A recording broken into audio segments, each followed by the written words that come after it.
pergi ke sekolah,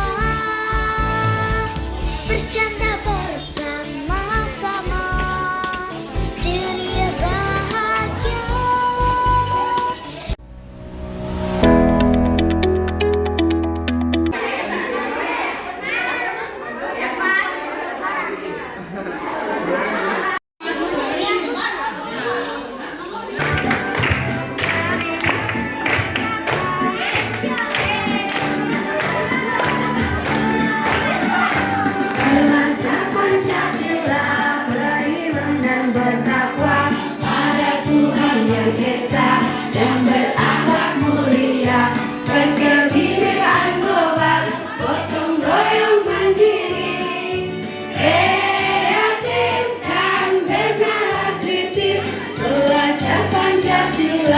Beriman dan bertakwa pada Tuhan yang Esa dan berakhlak mulia, berkebudayaan global, gotong royong mandiri, kreatif dan bernalar kritis. Wabarakatuh.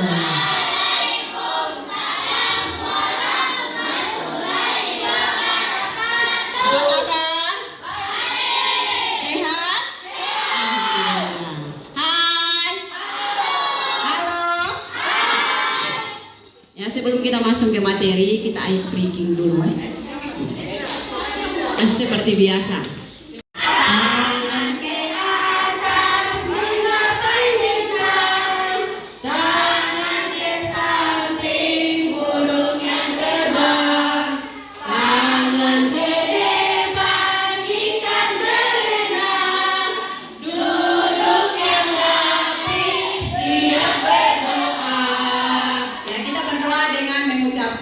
Bismillahirrahmanirrahim. Sama-sama.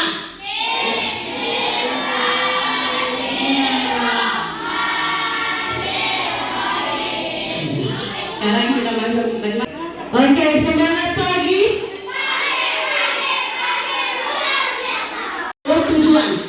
Tujuan materi pada pagi hari ini yaitu kita akan menemukan ide tentang penanggulangan sampah. Jadi bagaimana cara Anda membuat sampah itu dia menjadi suatu produk. Misalnya dengan Anda membuat tempat pensil dari misalnya dari tempat aqua dan sebagainya. Jadi itu adalah tujuan kita pada pagi hari ini. Kepada Ibu Anti dipersilakan. Warahmatullahi wabarakatuh.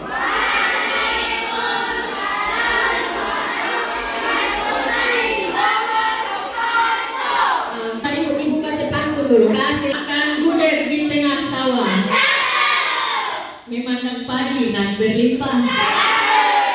Supaya acara mendapat berkah, mari buka dengan Bismillah. Masih mengenai dengan ide penanggulangan sampah. Ide penanggulangan sampah berarti sebentar itu kalian harus punya ide sendiri untuk bagaimana cara menanggulangi sampah yang ada di lingkungan kita. Terima kasih oleh Ibu Anti. Jadi hari ini materi kita tentang ide penanggulangan sampah. Setelah kalian pelajari sampah mulai dari pertemuan yang pertama sampai pertemuan yang keempat, ini yang kelima tuh. Keempat. Jadi di situ kalian sudah belajar tentang apa itu sampah organik, anorganik, sampah B3 dan lain-lain. Jadi di pertemuan yang kelima ini, dari sampah yang ada di pertemuan pertama sampai pertemuan yang keempat itu, kalian mau buat apa menjadi barang yang ekonomis. Jadi hari ini kalian harus ada ide untuk buat sampah yang kalian sudah kumpul pada saat observasi mulai dari pertemuan pertama sampai pertemuan keempat. Bisa dimengerti atau tidak? Ikut ada pertanyaan pematik. Apa yang telah Anda lakukan dengan sampah yang ada di sekitarmu? Yang kedua, apa yang Anda lakukan agar sampah itu menjadi manfaat bagi manusia? Yang ketiga, apakah ada perlakuan yang berbeda yang Anda lakukan dengan sampah yang ada Jika ada, perlakuan seperti apa? Jika tidak ada, apa dampaknya terhadap lingkungan? Dari 3 pertanyaan yang ada di depan, siapa yang bisa menjawab? Silakan angkat tangan baru diberikan kesempatan. Assalamualaikum warahmatullahi wabarakatuh. Waalaikumsalam warahmatullahi wabarakatuh. Saya perwakilan dari kelas 71 ingin menjawab pertanyaan. Apa yang telah Anda lakukan dengan sampah yang ada di sekitarmu membuat kerajinan? Oke, jawabannya membuat kerajinan. Ibu tanya sekali lagi, so buat kah belum? Sudah tapi ada di rumah. Oh, sudah tapi ada di rumah. Kok Rafa buat apa tuh? Ibu tanya tuh. Mas pensil. Oh, tempat pensil. Wow, luar biasa. Itu pertanyaan yang kedua. Pertanyaan yang kedua, apa yang Anda lakukan agar sampah itu menjadi manfaat bagi manusia? Assalamualaikum warahmatullahi wabarakatuh.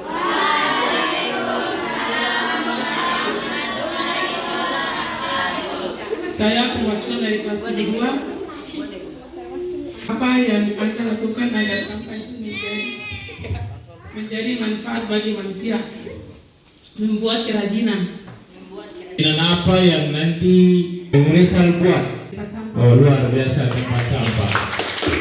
Yang ketiga, apakah ada perlakuan yang berbeda yang Anda lakukan dengan sampah yang ada? Jika ada, perlakuan seperti apa? Jika tidak ada, apa dampaknya terhadap lingkungan Anda? 73. Warahmatullahi wabarakatuh.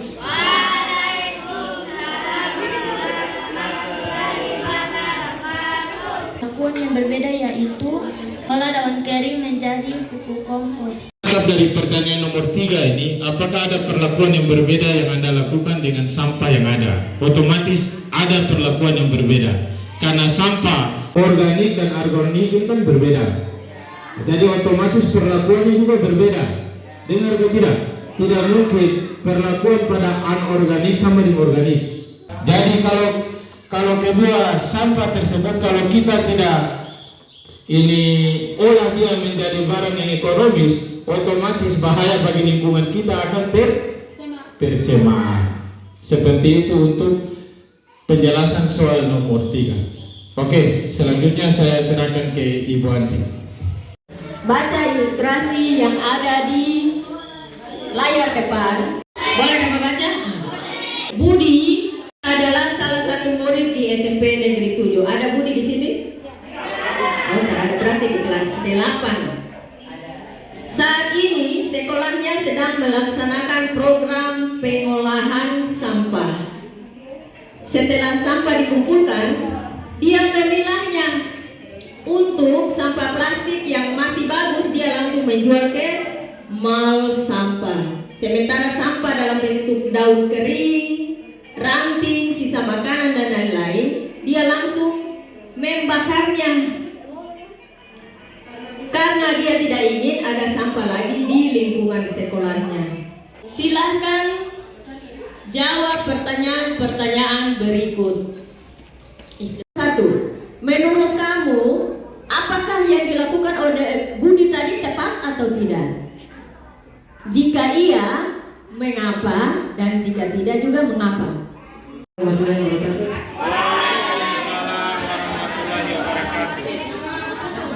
Perkenalkan, nama saya Saltif, perwakilan dari kelas 1. Alasannya tidak. Tidak setuju dengan apa yang dilakukan Budi tadi dengan membakar sampah. Tidak setuju. Alasannya apa? Udara polusi kotor dan Oh iya. Bagaimana tadi?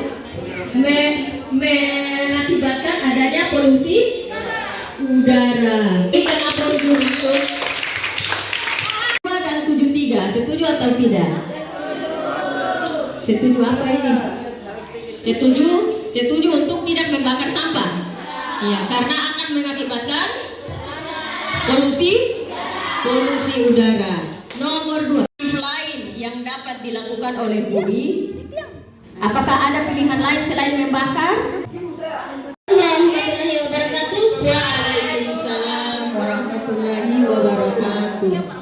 Perkenalkan, nama saya Nendra Anhar, perwakilan dari kelas 72.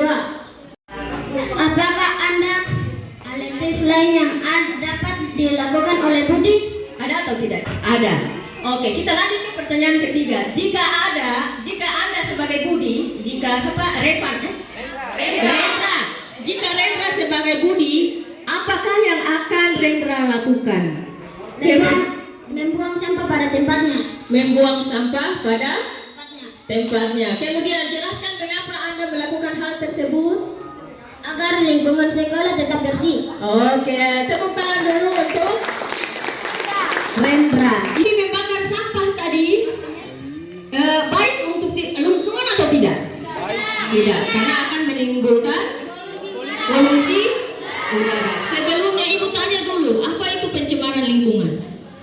Lingkungan adalah masuknya zat, energi, unsur atau komponen lain ke dalam lingkungan yang menyebabkan ketidakseimbangan lingkungan. Sudah? Contoh di ruangan ini kan bersih nih. Umpama Yasin habis minum air aqua, taruhnya di sini. Sudah? Air yang tumpah pun di sini. Apakah dia mengotori atau mencemari atau tidak? Jadi apa tetap bersih atau akan menjadi kotor? Akan menjadi kotor. Itulah definisi dari pencemaran lingkungan. Lingkungan sudah tahu kan? Ya, pencemaran lingkungan itu ada berapa? Ada 3. Sebutkan.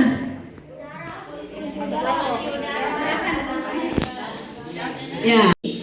Sebutkan jenis-jenis pencemaran lingkungan. Pencemaran lingkungan tadi disebut ada berapa? 3. Ada 3. Sudah? Yang Rizal sebut tadi asap motor. Asap motor. Itu adalah termasuk jenis polusi apa? Polusi udara. Jadi ada 3. Yang pertama adalah polusi udara. Sekarang yang kedua dari kelas 73. Polusi apa lagi selain polusi udara? Ada apa lagi polusi jenis? Assalamualaikum warahmatullahi wabarakatuh. Saya dari kelompok 73 mewakili. Sebutkan jenis-jenis pencemaran lingkungan. Yang satu sudah disebutkan oleh kelas 72 tadi adalah pencemaran udara. Yang kedua adalah pencemaran Air. Iya, pencemaran air. Tepuk tangan dulu untuk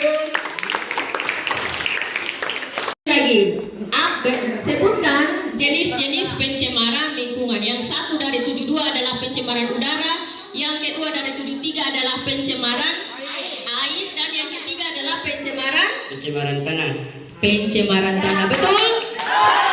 Oke, berarti semua sudah pada paham apa itu pencemaran lingkungan.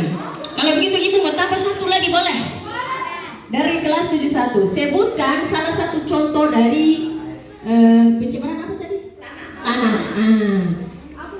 Pencemaran tanah. Mau coba Rafa. Menanam sampah ke tanah.